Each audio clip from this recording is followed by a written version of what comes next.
Kita balik lagi lovers di Confessions of a Workaholic. How healthy are you? Karena tadi kita udah bilang the greatest wealth is our health. Itu adalah kutipan yang bagus banget gitu ya. Apa istilahnya kalau di Indonesia kan ya, berarti kesehatan adalah kekayaan. Iya, kekayaan terbesar adalah kesehatan kita sendiri. Nah, seperti janji kita di depannya lovers, sekarang ini kita akan ngobrol-ngobrol bersama dengan narasumber kita adalah Dr. Grace Judiokal, MSc, MHCHT, pendiri sekaligus konsultan di Lighthouse dan juga Shape Indonesia. Selamat sore Dr. Grace. Hai. Selamat sore. Nah. Hai. Kita ketemu tanggal berapa? Tanggal 11. Oke. Tanggal berapa? kita ada bisnis berdua ya, rahasia ya Grace ya. Tanggal berapa nih? Langsung pengen tahu gitu, kepo aja. Ya, Dr. Grace, sebelumnya thank you very much ya udah jadi narasumber kita di sore hari ini. Jadi kita lagi membicarakan. Oh ya, kita lagi bicara tentang Confessions of a Workaholic. Jadi kita confess antara Patty, saya sendiri sebagai seorang pekerja di Jakarta gitu ya, bahwa ada kalanya kita suka lupa sama yang namanya pola hidup sehat. Nah, dari pandangan Dr. Grace sendiri, secara general gitu ya, sebenarnya tingkat kesehatan pekerja di Indonesia itu seperti apa sih? Kalau boleh tahu, Dok? Parah ya? Ya, beberapa waktu yang lalu saya memang sudah berusaha untuk mencari data realnya, tapi belum ketemu. Saya cuma ngelihat global gejala aja. Gejala-gejala. Ya, jadi kalau global sih ada angkanya data kalau dibilang tingkat kesehatan yang kita khawatirkan kan yang bukan terkait dengan sakit tapi kematian. Jadi data International Labour Organization bilang bahwa 1,1 juta kematian itu karena penyakit akibat hubungan dengan kerjaannya dia. Nah, ini kan. Nah, terus ada juga tadi sempat kita singgung ya pemberitaan tentang gara-gara kerja yang terlalu semangat banget akhirnya berujung nggak cuma ke sakit tapi kematian. Nah, kita nggak pernah tahu angkanya, kita nggak tahu angka pastinya. Cuman ya yang saya lihat dari praktek sehari-hari, tambah lama banyak banget wanita yang tanpa dia sadari datang dengan keluhan kesehatan dan itu terkait dengan cara dia bekerja sehari-hari. Oke, kalau misalnya yang datang ke Dr. Grace tuh, kalau yang kaitannya sama pekerjaan dia di kantor, itu jenisnya apa aja? Jadi betul. Apakah misalnya yang jenisnya stres tuh yang seberapa banyak, lalu jenisnya yang pola makannya tidak baik sehingga misalnya menyebabkan obesitas atau sebaliknya anoreksia atau yang lainnya tuh gimana tuh? Ya, saya ngelihatnya in general. Satu yang mungkin mereka nggak terasa bahwa itu terkait dengan pekerjaannya. Yang paling banyak kita tangani adalah perutnya tambah lama tambah maju ke depan, bukan karena hamil. Apa buncit ya? Tambah buncit, tapi dia mengeluh bahwa ini perutnya lingkar pinggangnya bertambah lebar. Kalau itu sih saya lihat bahwa pengaruhnya besar banget ke gaya hidup, terutama kalau dia bekerja. Duduk ya? Pertama dari kerjaannya dia tidak punya waktu yang luang untuk memilah atau menyediakan makanan sehat untuknya. Jadi dia lebih sekarang didikte oleh sekitarnya. Adanya apa ya dia ambil itu. Nggak punya cukup waktu untuk belanja atau masak sendiri di rumah. Kemudian dia juga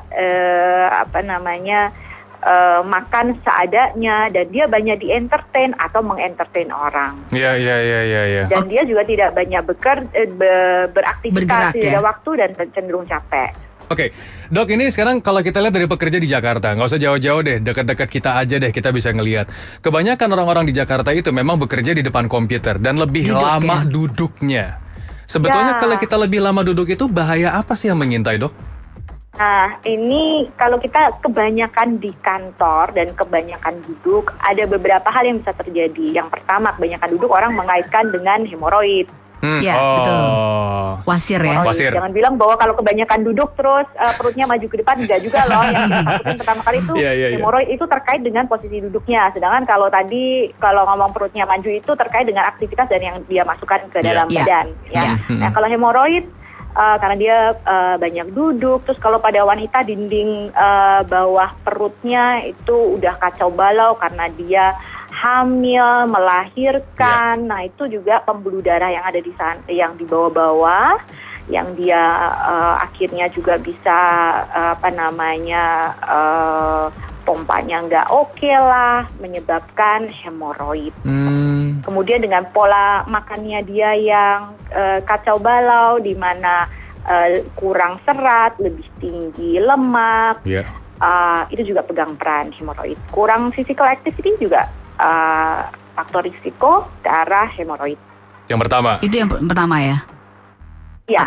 Terus ada sick building syndrome. Kalau pernah dengar. Nah, ini saya pernah dengar, tapi itu apa sebetulnya, Dok, sick building syndrome? Ya, sick building syndrome itu karena dia berada di suatu ruangan tertutup tanpa sirkulasi udara yang baik, sehingga dia memiliki beberapa gejala. Yang paling banyak adalah gampang capek, hidungnya mampet lah, sakit kepala, tenggorokan kering, iritasi mata. Itu yang saya sebutin tadi, kasusnya 40% dari semua yang dikeluhkan dari si sick building syndrome ini. Jadi dia adalah kekumpulan gejala pada orang-orang yang berada lama di dalam kantor. Ini studi di Singapura, mereka bilang bahwa sering banget nih kejadian seperti ini. Dok, ini kita juga tadi bertanya kepada You Lovers. Jadi interaksi kita adalah apa camilan sehat yang udah kamu mulai lakukan dari sekarang, atau apa yang sudah rajin kamu makan. Banyak yang bilang buah, banyak yang bilang sayur, banyak yang bilang juga adalah mulai dari low fat yogurt atau bahkan juga roti gandum. Sebenarnya seberapa jauhnya perbedaan yang bisa diberikan dengan kita mengkonsumsi makanan-makanan yang kita pikir atau kita anggap itu sehat sebenarnya, Dok? Seberapa impactfulnya dia untuk kesehatan kita? Betul. Ya, jadi mencoba untuk memilih makanan yang baik dan sehat itu udah langkah yang oke lah untuk mulai take care, mulai menjaga badan kita.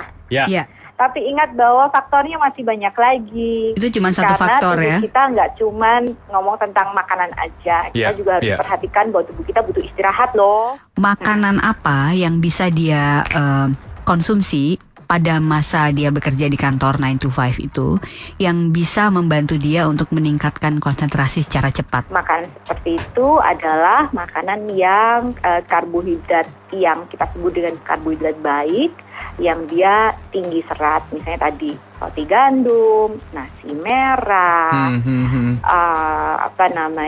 kalau kentang rebus yang pakai kulit, bukan kentang goreng. Logikanya adalah kita bayangin kalau seperti nasi beras merah atau nasi merah adalah nasi yang diliputi sama kulit ari, masuk ke dalam badan, dia susah banget dicerna sama badan, kadar gula di dalam darah naik pelan-pelan sehingga lama di dalam darah, masuk ke otak juga dia lama bertahan, gula di otak lama ada di sana. Dan kalau misalnya nasi putih lebih cepat kita cerna, masuk ke dalam otak cepat pula drop. Kalau itu bubur lebih parah lagi, kita cerna lebih cepat di dalam kadar gula lebih di dalam cepat juga darah, hilangnya. Naiknya cepat, tapi juga cepat pula drop. Kalau dia bentuknya misalnya seperti bihun, karena itu tepung, gampang banget dicerna sama tubuh, gampang diserap, kadar gula di dalam darah, nah cepat pula drop. Nah itu yang kita ingin hindari. 94,7 UFM Jakarta.